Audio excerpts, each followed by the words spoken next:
Okay. Greetings. This is Dr. Brandy Marks, Biblical Licensed Mental Health Counselor, Vancouver, Washington. In the Journey, which is the fourth part, and it has it's the fourth section, and each section has 3 parts to it. The first one on this, which is 4.1, is learning to communicate to get your needs met. You know, how often do we communicate with other people and end up in an argument because what we really wanted to communicate wasn't happening? We forget that, you know, other people don't always hear us the way we are talking or what we're trying to say to them. So we have to learn to express our words a little more helpful way. Okay, you know, Jesus was a good communicator. He knew when to ask questions and when to listen and respond appropriately. Following in Jesus' footsteps is simpler if we understand how to communicate with people so we are understood.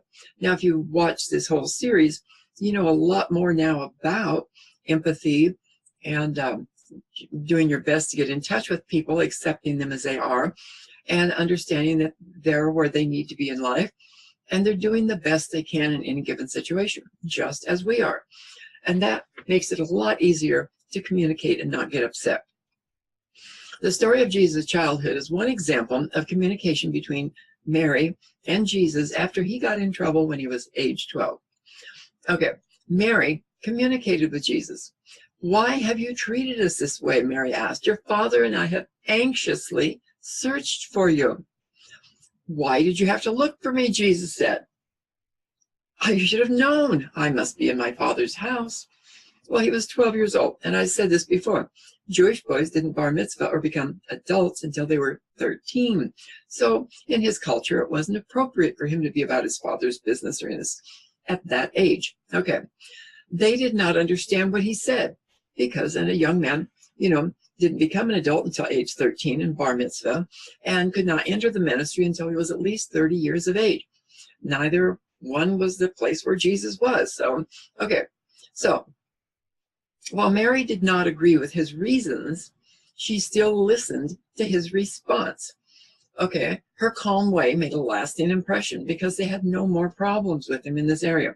Now, the Bible doesn't say, but perhaps on the way home, Joseph may have said to, or maybe he talked to the rabbi. So when Jesus was next in school, you know, for the Torah or whatever, the rabbi may have taught a lesson on this. So he was clued into the fact that, you know, you're not an adult till you're 13, and then you're still too young to enter the ministry, okay? And we all know Jesus entered the ministry when he was in his early 30s, around the age of 30.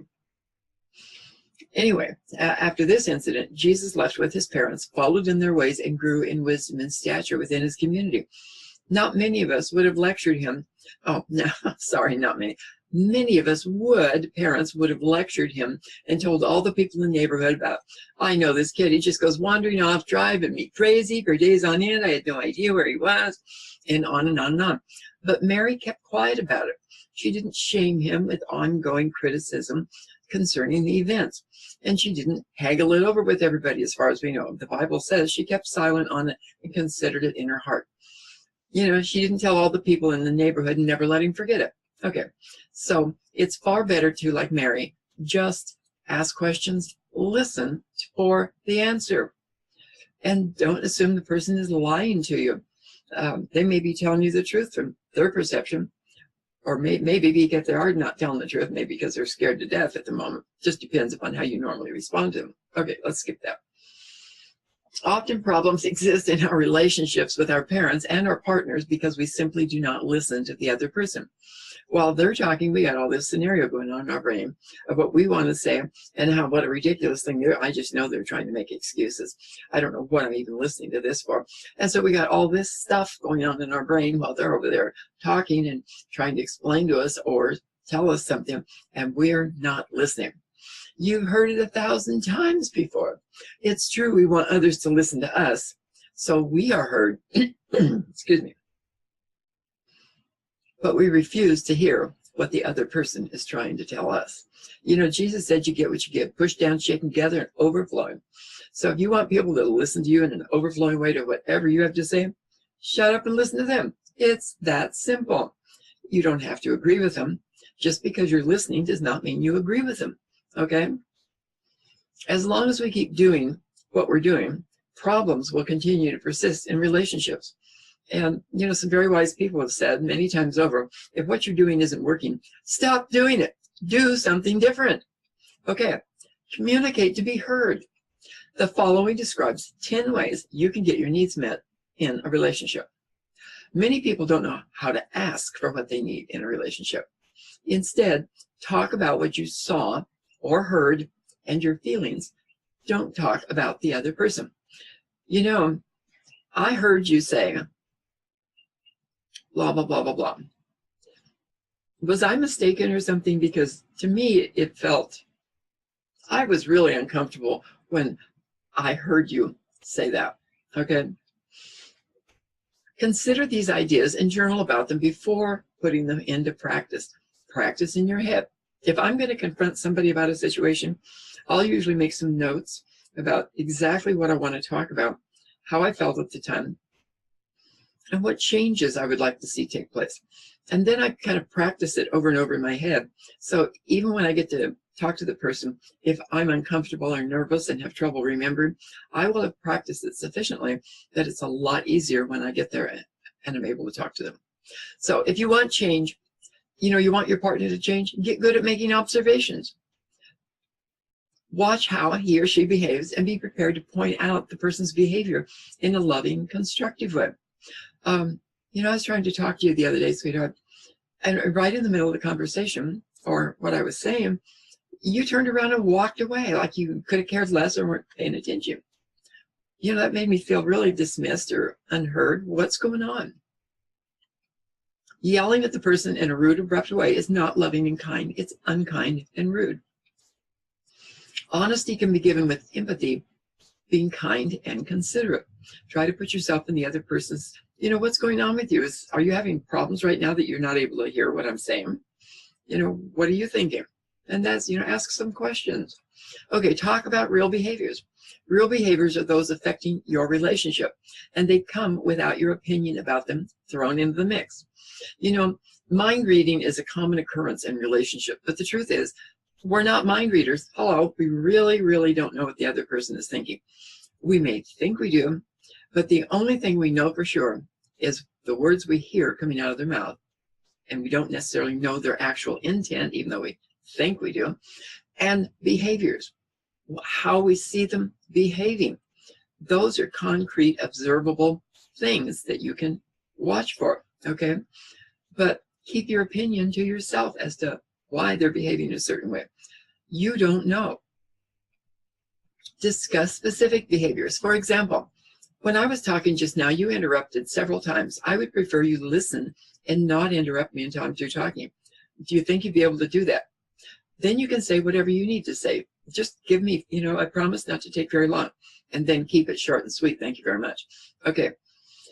I was listening to a friend a while back of my son's, and he starts in this monologue about something, and he's going on. I says, when you talk on and on and on about something like that, lecturing about something I really don't want to know anything about, I find it irritating. It really irritates me. No. And I let it go. Now I could tell this kind of honesty, which I'd been learning from a program I was watching. Maybe I should have tried it on somebody else first, but anyway, he really was upset. On the other hand, he quit talking and lecture. This mini lecture was going on and on and on, like I really cared about something that he was talking about. I think it's a good idea for including, people really want to hear what you're saying. They'll lean forward and look like they're actually listening to you. Okay, look at your feelings as you're listening. What are you honestly feeling? Often I say, what are you feeling now? Well, I feel like he's really not listening to me. No, that's a thought. Okay, how are you feeling within yourself? Aggravated, tense, frustrated, sad, sorrowful, whatever. Pay more attention to how you feel. Emotions are things that you feel within you, in your body. Okay? Are you angry? Do you feel cheated, disappointed, let down, depressed, sad, anxious, fearful, and so on? If so, say so without belittling the other person. I felt really hurt or disappointed when I heard you say, when I heard you make that remark the other day, and these are the words, blah, blah, blah, that really, I really felt angry. This way you're observing a person's behavior, but you're taking responsibility for how you felt. Nobody can make you mad any more than they can make you happy. They can do things or say things, and you choose to respond with anger because it's become an auto response for you, perhaps. They can tell a joke and it tickles your funny bone, so you feel good about it and you choose to laugh at the joke. Okay, see? Okay, if you present your feelings honestly, a person who loves you will naturally do their best to make things right. And I'm thinking instantly relationships where that doesn't happen. Okay, but let's move on. Ask for what you need. Stop for a minute. Ask yourself, do you want change? Do you want them to be more understanding in certain situations? Or is it something else? Whatever you want, ask directly, and you have a better chance of getting it. I had a client a while back who was sitting in a chair, and I said, you seem really tense, like you're ready to run out of this room. It might be a good idea if you just relaxed so we can continue, but if you really need to leave, you're free to go at any time. That may not be the best example, but that's what comes to mind for me right now. When you do such and such or say this to me, I feel disrespected. I would appreciate it that if you would use a lighter tone of voice when you're speaking to me, because what I'm hearing now is the words coming out of your mouth. It's like you think I'm an idiot or something. Now, maybe I'm mind reading, but that's how I'm feeling right now, or what I'm thinking. I would, if you change your tone of voice, would be really good. Okay, if the person doesn't know what you need, or if you expect that person to read your mind, no change is likely to ever happen. Make a simple request. By asking your partner or the other person for one specific change, you greatly increase the chance of getting your needs met. State your request in gentle terms, such as, in the future, would you be willing to, or I would like you to consider. When you disagree with me, wait until I finish speaking, and then let me know what you disagree with. But I would appreciate it in the future if you would not interrupt while I'm speaking. Thank you very much. Okay, address the issue. Address it or let it go. If you're not going to deal with it, let it go. And don't sit around ruminating on it and getting angry over it. Okay, continuing to bring up old topics repeatedly will not solve the issue. Decide exactly what it is the other person is doing that bothers you so much. How does it feel inside when they talk about whatever they're talking about or saying, or what they're doing? How do you feel about that? Not what you think, how you feel about it. Listen, think about it, and consider your feelings within your body. A lot of mine's in my stomach. That's why I keep pushing in my stomach here. But some people, they get a crick in their neck and so forth and so on. Okay. And then what kind of change do you want to see happen? You can request it. Now, it doesn't just because you request a change, doesn't mean the other person will change the way you want them to, but they may try to adjust what they are doing to some extent. Okay, state your needs, have a discussion, and make an agreement that you have either gotten what you needed, you now are willing to move on, or you agree you will readdress, talk about the problem again at another time in the near future. This does not mean you put it on the back burner and ignore it forever. Write it down, put it on a calendar, and make a time to talk about it. Okay, be realistic with your expectations. The more realistic, the better. Is it something you can observe, see them doing, listen to them saying? Is it measurable? Was their tone of voice harsh? Did it feel critical, and so forth? You have preferences, not expectations. I would prefer it if you would, and just state that as a preference, but then don't necessarily expect them to act on it exactly the way you want.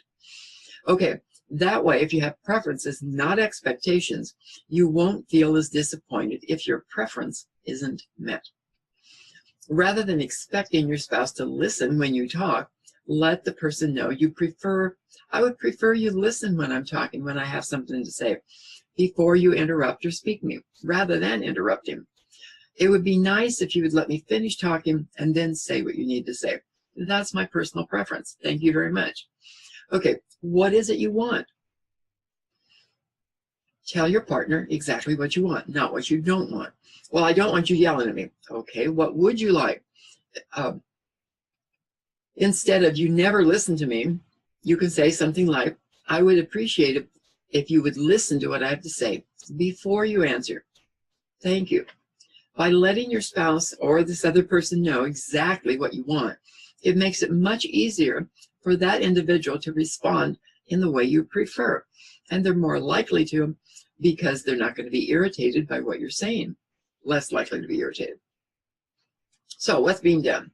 Value the contribution your partner has made to your life. You know, I really like it that we do blah, blah, blah, such and such. However, I'm having a little problem with, I always point out chapters 2, 3, and 4, I think it is in the book of Revelation.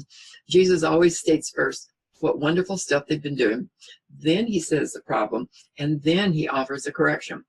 So state the obvious, what's being done. Make a list of all the things your spouse has done that you appreciate, or your friend, another family member.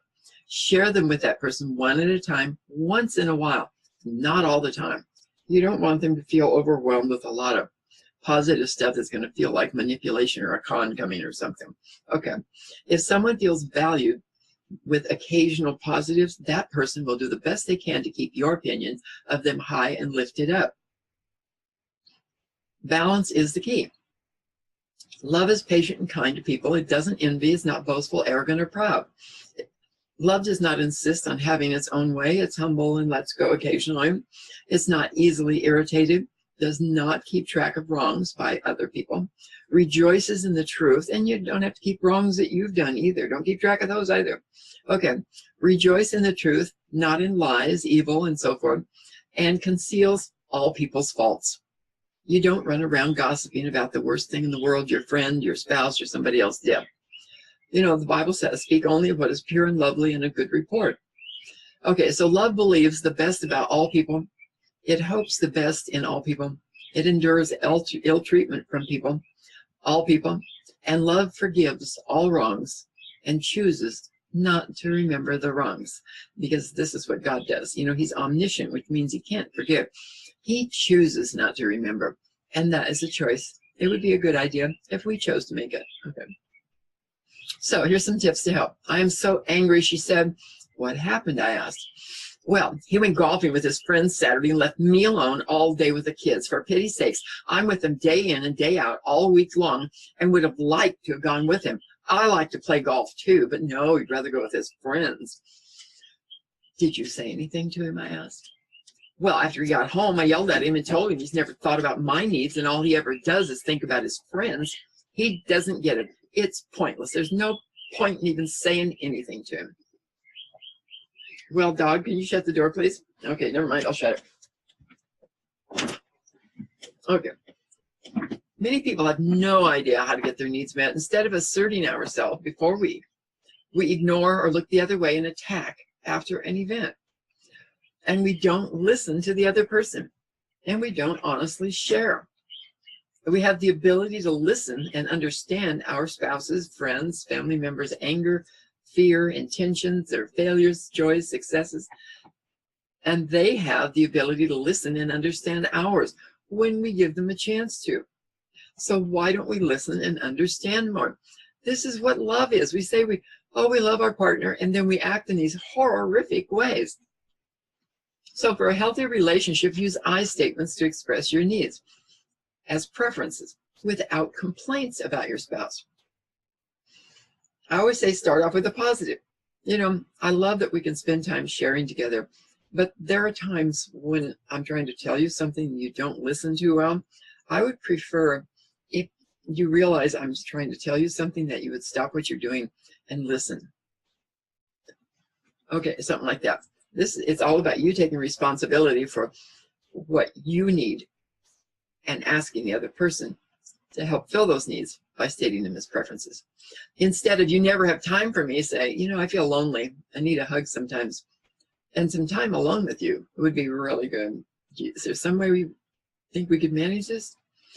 Speak into the situation, because all scripture is inspired by God, breathed out by God, and for teaching, right living, rebuking wrongs, correcting error, and providing instruction, training, in other words, in how to live right through God's eyes. That's in 2 Timothy 3:16. How do we do it? Be your own role model. Remove the plank from your eye before you criticize someone else, and try to remove the speck from their eye, your spouse or another person. If you want your spouse to listen to you, or your friend or another family member, then ask yourself, how well do I listen? I have learned when my son comes downstairs and tries, I have to close the lid on my laptop. Just shut it. Put the TV on pause or turn it off, and turn around and look at him. You know, communication is about looking, listening, learning what the other person is trying to say to you. That is love and respect. Remember, we get what we give, pushed down, shaken together, and overflowing. In whatever measure we have measured out, we're going to get it back. And we all look at that and think, we're thinking dollar signs, you know. But that's not what Jesus was talking about. He was talking about just about anything.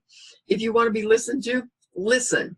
You know, if you want to love people, then love them first. You'll get it back. You know, whatever you want, do unto others first. Anger for anger, impatience for impatience, or love for love, and joy for joy. It's a choice. And when it's not coming back, remember, every single individual out there is doing the very best they know how, given whatever they have to work with in the moment.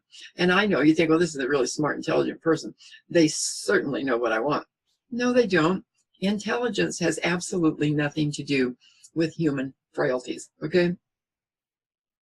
Stay focused. Don't digress and drag up the past. I need your help, dearest. It's much better than you never helped me, and it's time you started. Blah, blah, blah, blah, blah, blah. Okay. If you do and complain afterward, you ensure distance rather than closeness. People will pull away from you. If you want to be closer to the person, then get closer to him or her. Keep your eyes on Jesus, who endured the shame of the cross because he knew later on he would be glad he did. And you will be glad too. You stayed with your marriage or your friendly relationship or a good solid family relationship. Keep your focus on Jesus. Suggest alone time that is convenient for both of you. This encourages togetherness and shows respect. Jesus used to get up early in the morning and go to the mountain to talk to God. Well, get some time alone with your spouse by making the time. I need some time with you to talk and just be together. When do you have time? I've got a lot of time here. I can make some time here. Be open and willing. Don't expect the other person to make all the change. If we claim to share a relationship with God, yet live in darkness in a sinful, hostile way, yet live in darkness. Oh, I'm sorry. Got to keep my eyes on the words too. We are lying and not living in a truthful life. If we live in the light, living right in the light of Christ, as God lives, we share a relationship with one another. That includes closeness, intimacy, affection, and appreciation, not anger and resentment. Good timing, of course, is everything. If you're feeling angry, take a deep breath. Think about what you want to say before you open your mouth and speak. Saying the right thing at the right time is like a golden apple in a silver setting, Proverbs tells us. It's not about who's right, but being right or getting along together. Your words will be used to judge you. What you have said shows whether you are right or guilty of speaking wrongly, Jesus said. Take responsibility for yourself. Be responsible for the part you play instead of blame shifting like Adam and Eve. You know, Adam says, well, the woman you gave me, blaming it on God. The woman says, oh, it was a snake in the tree, blaming it on the devil. Neither one took responsibility. Shifting blame is an attempt to change the other person in some way through shame or whatever. You can change only yourself. And I know everybody knows that saying, and yet they continually persist in trying to change the other person. It doesn't work. Maybe temporarily through shame or guilt or something, but that builds resentment, and that's not what you want, I'm pretty sure. Colossians 1:10 says, live in a way that honors the Lord and pleases him in every way, so your life will produce good works of every kind, and you will grow in your knowledge of God. Power and control. A wish to control another person underlies almost all marital problems, actually relationship problems of any kind. Those who love God, all things work together for good, for those who are called according to his purpose. Become a role model. Listen to your spouse's side to understand. Don't think you know everything. You know, listen to them, trust that they are telling you the truth, and be okay with that. If they're not, it'll catch up with them sooner or later. Most of the time, most people are trying to tell the truth and do what's right. It's all about good communication skills and good intentions. If you abide in him, Jesus Christ, then you will walk as he walked, in humble submission. Communicate. Listen to what your spouse has to say without interrupting or defending yourself. When your spouse is done talking, what he or she has to say, repeat what you heard. You can say, well, I heard you say. So it sounds as though you were trying to tell me, is that right? You know, whatever it was. If you did not understand, say so. Let the person explain it further. I don't understand what you're trying to say. Could you explain it further? I have to do, I mean, clients sometimes will pop up with some things and I think, huh? What did you just say? And I'll ask them, I says, could you repeat that again? Okay. And get them to say back to me what they just said, maybe in different words. It makes a huge difference. But if I ignore that and don't have them repeat what they said differently, I could miss some vital communication. Okay, the best defense. Do not defend yourself or attack. Just listen and don't assign meaning to what you hear or see. That's hurtful and it ignores the other person's feelings. Okay, so if you think the other person is being hurtful and ignoring your feelings, when you assign meaning to what they're saying and go on attack, you're doing the same thing. You're being hurtful and ignoring their feelings. What they're trying to say, you're being disrespectful as well. So when we speak of what we heard or saw, the person's words and actions, we do not condemn or argue, but simply tell what we observed or heard. Thus, we come across as less threatening. So the other person does not feel the need to defend themselves, but has a chance to further explain what they meant. Repeat what you heard to be sure you understood. You know, I'm not trying to mock you or anything here. I'm just trying, this is what I heard you say. Is that right? When the person agrees, it's you know, you can respond. Be sure your spouse is thoroughly heard before you try to share how you felt in the situation. One guy years ago, I was watching his tapes and he had the people doing that. He said, so, are you through talking now? Okay, this is what I heard you say. And this is what I heard you asking for with me.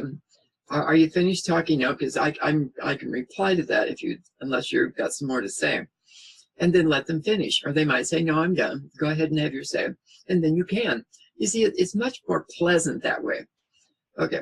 Let the peace of Christ rule in your heart, since you were called to be at peace in one body, the family, the church, the community, at work.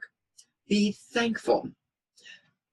Our heart is the center of all conflict because that's where our feelings, desires clash, get mixed up.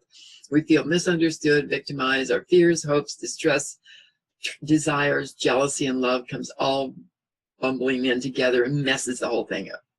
Okay, how do you deal with these constant conflicts and live as God wants? We decide between conflicting elements by using the role of peace. Which choice will promote peace in our souls and in our relationships? The greatest help when you're listening to somebody is listen to them.